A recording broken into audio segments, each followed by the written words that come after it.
Welcome to my RSTi project. My first video doing anything on this for documentation. Today we're going to be looking at the disassembly and reassembly of STi axles. I'm purposefully disassembling them because I want to clean them up and then also at the same time just make sure there's no excessive wear on any parts, and if there is, just replace it. I couldn't find anything else like this online, so that's really the reason I'm making the video. And it's a pretty straightforward process. I hope it's all informative to you guys. If you have any questions, leave a comment in the comment section and let's just get to it. There's not too many tools you'll need. Over here I have an STi axle that's partially taken apart, and then over here are my other three that I've already disassembled. So tools you'll need, I would recommend some gloves. There's a lot of grease that goes inside the housings of a CV axle. Some snap ring pliers, some basic pliers, a brass punch, basic hammer, a slide hammer with an attachment like this. You also have your knuckle nut, and then also a vise. That's all you'll need to take this apart. So every CV axle is going to have 4 clamps, 2 per boot. So you'll have one here, here, here, and here. I don't have them on here anymore because I've already destroyed them.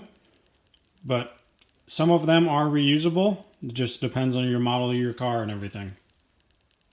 So first remove those, and that'll allow you to take the boot off of the housing here. Now once you've removed the boot from the housing, usually there's a lot more grease in here, but I've already disassembled this like I said. There is an inner ring right here, and you'll have to remove that. Once you get the ring out of the housing, the inner housing and shaft will separate. There's nothing holding them together anymore. Keep in mind, because the housing doesn't have any more grease in it, the ball bearings are all going to move around very freely. Usually that won't happen because the grease all holds everything together.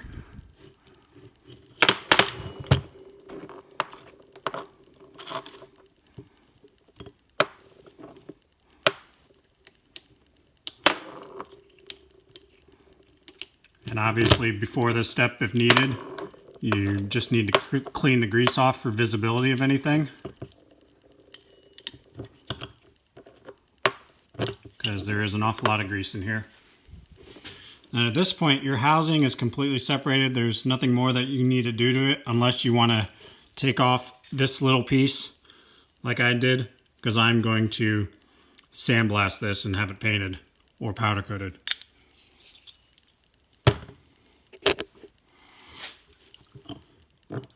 After you've removed the ball bearings and secured them somewhere, you can slide the outer race off.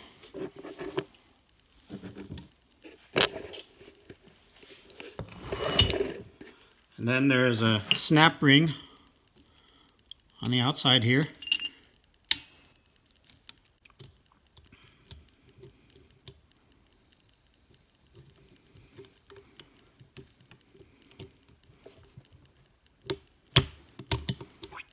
There we go.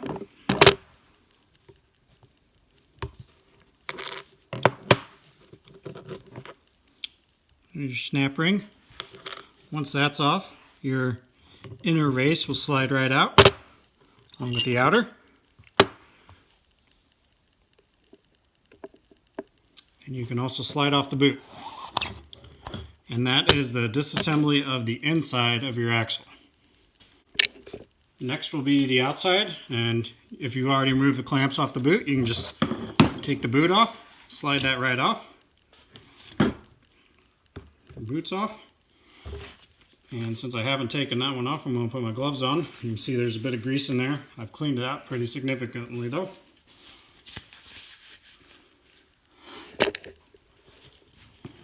And now, I'll walk over here. Alright, so the shaft is secured in the vise.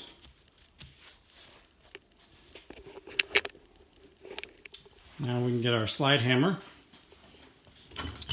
And the nut comes with the knuckle assembly. And I got this slide hammer from, I believe, AutoZone. It is a Powerbuilt brand. And it comes with this square attachment here. Comes with a lot of various attachments. But all I do is slide it over the threaded hole here. And I secure the nut on.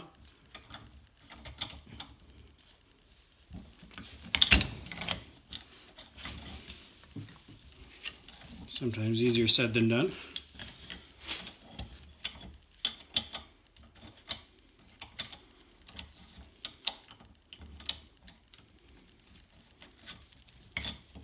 And you don't need to secure it all the way down, just partially is fine.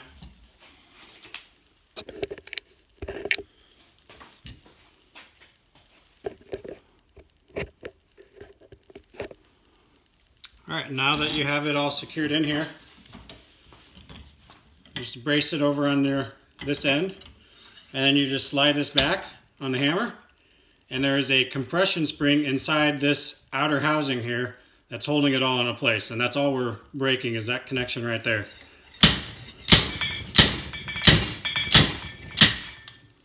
There we go, we're off. So your inner and outer race are still in there, and here's your compression spring, if you can see that. And now that the outer housing is off the shaft, we'll take our pliers here and remove this compression spring. Just got to get under it slightly. Use a little leverage and pull it out. And then taking the ball bearings out of this are a little bit different than the insides because this obviously doesn't slide back out. To remove these, this is where we need our brass punch, and the reason we're using brass instead of any other metal is because it's softer, so it's not going to deform the inner race or the outer race when we're punching it.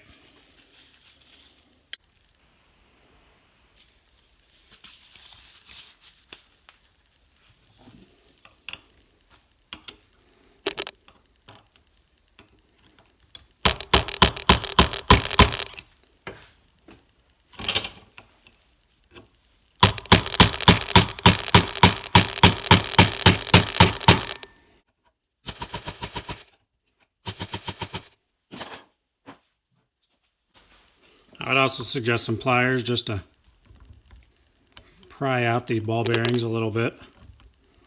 A little leverage.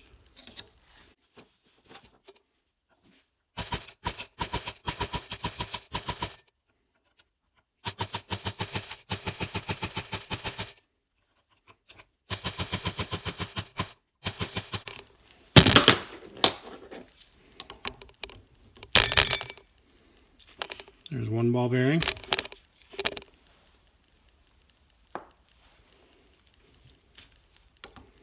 Sometimes you'll get lucky and you can get two out of once, but probably not.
And then to get the inner and outer race out of the housing, I haven't found the exact method to get it out, but I just fidget around with it for a while, rotating it around, and it comes out.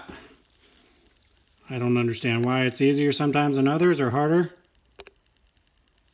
But here's your inner and outer races. And then they eventually just play with it a bit and then they'll eventually come apart. Then you can clean out your housing and that's it for disassembly.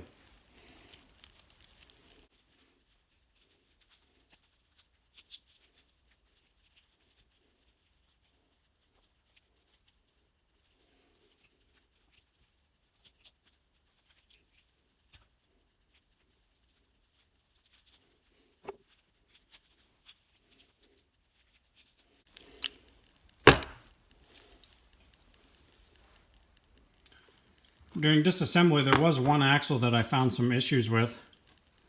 You can see there's some notches that got taken out of the inner race, and this was on the outer housing of my rear axle.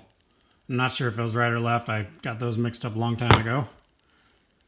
So the inner race was bad, and then the outer race has some interesting deformations in there. The ball bearings all look fine, oddly enough, but looked like there were some pieces that just broke off on this and probably gouged this inner race. And because I took it apart, I know that I just need to replace these parts. And while I'm at it, I'll replace the boots on all my axles and then also the compression spring. I don't believe you're supposed to reuse this, but I could be wrong, so don't quote me on it. And then for reassembling it, it's almost exactly the opposite of disassembly, except instead of removing and cleaning off grease, you're adding grease to it. And don't be afraid to put in more than what you think is probably necessary, because they hold a lot of grease inside the boots. Thank you again for watching, everyone. I'd appreciate any feedback, as this was my first time ever submitting a video like this. If you'd like to see more of them, please give me a thumbs up or some comments. Any feedback is appreciated. Hope you learned a lot, and if you have any questions, please ask them and I'll try and answer them for you. Thanks.